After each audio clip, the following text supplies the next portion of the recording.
With the first pick in the 2018 NBA Draft, the Phoenix Suns select DeAndre Ayton from Nassau, Bahamas, and the University of Arizona. It has been 25 years since Charles Barkley won the MVP and brought the Suns to the finals, and 14 years since Steve Nash won back-to-back MVPs. They have never won a championship and don't intend on winning one anytime soon. The Phoenix Suns have been in tank mode since 2014, and it has seemed to pay off considering the stockpile of young assets they currently have. They finished off the 2017-2018 season going 21-61, placing them last in the NBA. This was a blessing, as with the number 1 pick in the draft, they selected DeAndre Ayton, a center from the University of Arizona. DeAndre Ayton may take some years to develop, but that could be a good thing, as the Suns can then stock up on more young talent to add to their roster. Ayton will provide a long and athletic presence around the rim right away and provide some much needed interior scoring. His post game has improved immensely lately as well as his jump shot, so I wouldn't be too surprised if he becomes a volume shooter like Karl Anthony Towns. If all goes well for the big man, he could be a top tier center inside the league and bring the Suns into contention. They took guard Eli Okobo with the first pick in the second round, along with acquiring Mikal Bridges in a trade on draft night. They signed Trevor Ariza to a 1-year $15 million contract. Although signing Trevor Ariza might seem like an odd move, his veteran presence could be very beneficial to the wings, especially Mikal Bridges, who shares the same 3-and-D archetype. With their stockpile of talented small forwards, they'll need to make some changes. We saw Josh Jackson play a large portion of his minutes at power forward last season because of TJ Warren starting at the 3, and played quite decent. We will most likely see the same thing again this year, but fitting Mikal Bridges and Trevor Ariza into the mix will be quite challenging. Never mind Marquise Chris and Dragon Bender, who need minutes at the 4 to develop. So, making a trade would seem like the right option, unless one of these wings is expected to play point guard next season, and although Devin Booker played some of his minutes there last season, he is much more suited for a scoring role, so it is clear the Suns are in need of a point guard who can defend and make plays for the rest of the team at a high level, while being able to mesh with Booker in the backcourt. While analyzing their roster, it may seem like TJ Warren would be the odd man out, but this should not be the case. Last season he posted up 19.6 points, 5.1 rebounds, 1.3 assists, 0.6 blocks, 1 steal, and shot just under 50% from the field while playing 33 minutes per game. Those are some damn good numbers despite being on a bad team. As the stats show, he is quite a good scorer at only 6'7". He's one of the best cutters in the NBA and posted up the second most fast break points in the league, only behind Russell Westbrook. His 3-point shot still needs to be developed as he shot just 22% from 3, which is questionable from a wing. He hasn't been an amazing defender throughout his career, but has managed to get quite good at that end of the floor with his work ethic.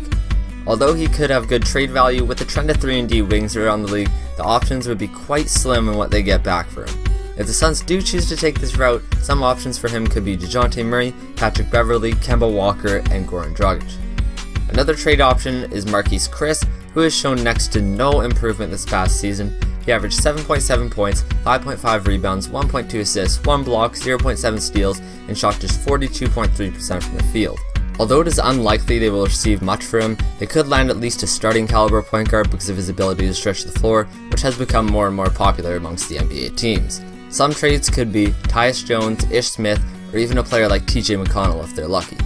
Dragon Bender is another obvious option, which I believe is valid because he's been kind of a bust so far in his career and does have potential, which is good for trade bait. In any case, I don't intend on seeing Bender and Chris in Suns uniforms next season.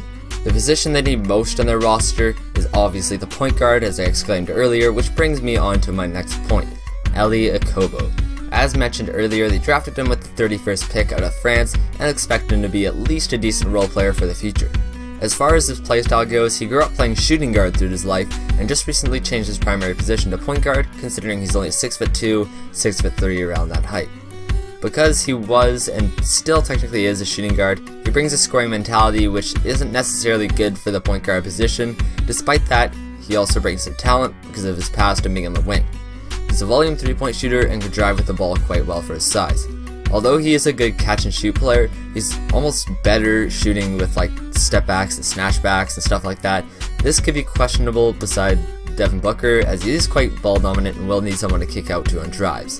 Same goes for DeAndre Ayton. His ball handling is okay, but nothing special, and his playmaking skills are in obvious need of improvement, as he considers himself a shooting guard while playing in France.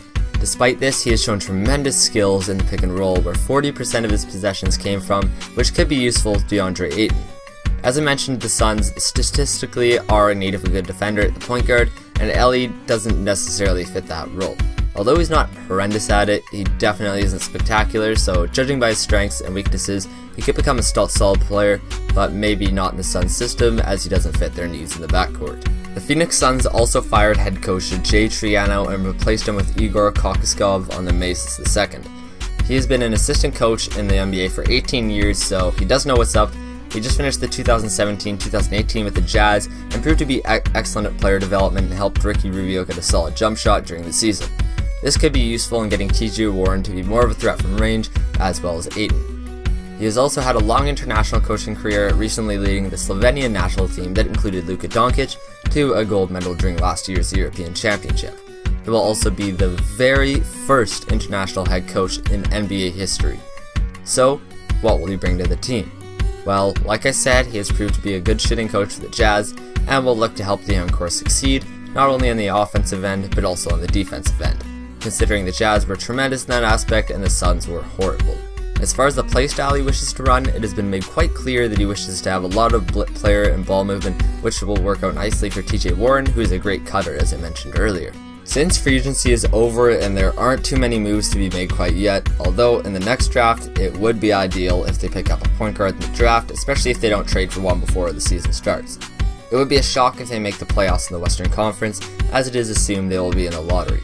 Although the 2019 mock draft is still raw, players such as Darius Garland could fit in nicely to the Suns system.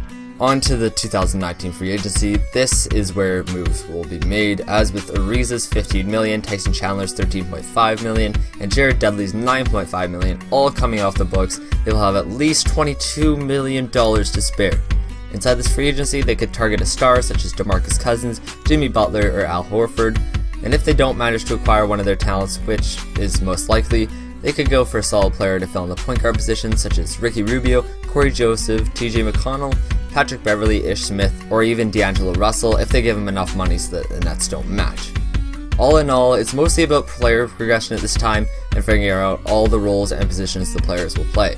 Finding a solid point guard to man the offense will be important in the future, but not necessarily right away, as it will teach the young players to create plays for each other instead of always looking to score.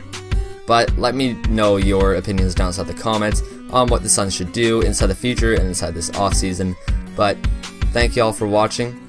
I'll see you in the next one. Oh, and also, Marquise Chris was traded, so yeah, I'm too lazy to redo this script, so